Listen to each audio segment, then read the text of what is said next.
Assalamualaikum warahmatullahi wabarakatuh. Bertemu kembali dengan saya Erwin Budiarjo, yaitu guru mapel PPKN kelas 8 dan kelas 9 MTS Semari Batu 1 Kebasen. Kali ini kita masuk ke kelas 9 bab ketiga, yaitu Kedaulatan Negara Kesatuan Republik Indonesia. Apa yang disebut dengan kedaulatan? Seperti yang kita tahu, kedaulatan itu ada kedaulatan ke dalam dan kedaulatan keluar.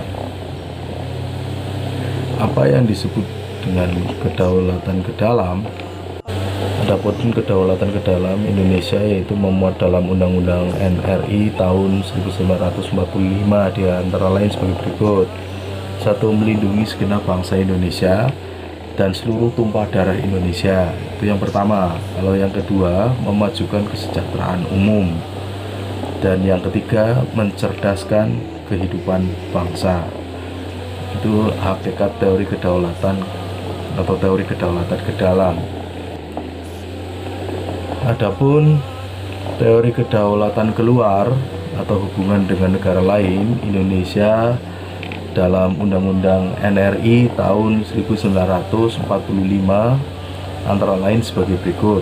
1. Ikut serta dalam perdamaian dunia yang berdasarkan kemerdekaan, perdamaian abadi, dan keadilan sosial. Itu yang pertama. Yang kedua, Presiden dengan persetujuan DPR menyatakan perang, membuat perdamaian dan perjanjian dengan negara lain. Itu yang kedua. Yang ketiga, Presiden mengangkat duta dan konsul. Duta besar, kemudian konsulat itu juga diangkat oleh presiden. Kemudian kedaulatan itu mempunyai sifat pokok. Ada sifat pokok dari kedaulatan, yaitu 1. Itu mesti otentik atau asli, tidak berasal dari negara lain atau tidak mencontek negara lain. Itu yang pertama. Yang kedua yaitu permanen, tetap ada selama negara itu ada. Jadi selama negara Republik Indonesia ada, itu bersifat permanen kedaulatan itu. Yang ketiga, tunggal atau kekuasaan tertinggi. Kemudian yang keempat, tidak berbatas atau tidak dibatasi oleh kekuasaan lain. Jadi itu merupakan dasar atau landasan seperti itu. Ada hakikat dan teori kedaulatan itu terdapat beberapa teori kedaulatan, antara lain teori kedaulatan Tuhan, teori kedaulatan raja, teori kedaulatan negara, kemudian ada teori kedaulatan hukum, dan teori kedaulatan rakyat. Seperti itu. Yang disebut dengan teori kedaulatan Tuhan itu beranggapan bahwa Tuhan atau raja adalah seseorang yang diberi kekuasaan oleh Tuhan. Seperti itu. Jadi raja atau presiden atau apapun itu diberi kekuatan oleh Tuhan gitu. Kalau teori kedaulatan hukum, kekuasaan hukum merupakan kekuasaan tertinggi dalam negara. Kekuasaan pemerintah berasal dari hukum yang berlaku.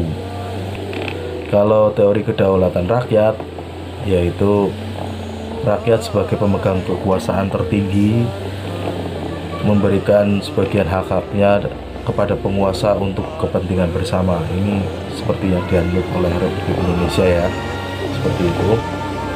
Jadi seperti yang telah saya sampaikan tadi, bahwa kedaulatan itu mengikat seluruh bangsa Indonesia. Ada kedaulatan keluar dan kedaulatan ke dalam. Kedaulatan ke dalam berarti mengatur segala tata cara hukum yang ada di Indonesia. Kemudian jika kedaulatan keluar seperti bekerja sama dengan negara lain dalam upaya untuk memajukan kesejahteraan bersama. Itu saja yang dapat saya sampaikan. Terima kasih atas perhatiannya. Semoga kalian dapat memahami apa yang saya sampaikan. Terima kasih. Wassalamualaikum warahmatullahi wabarakatuh.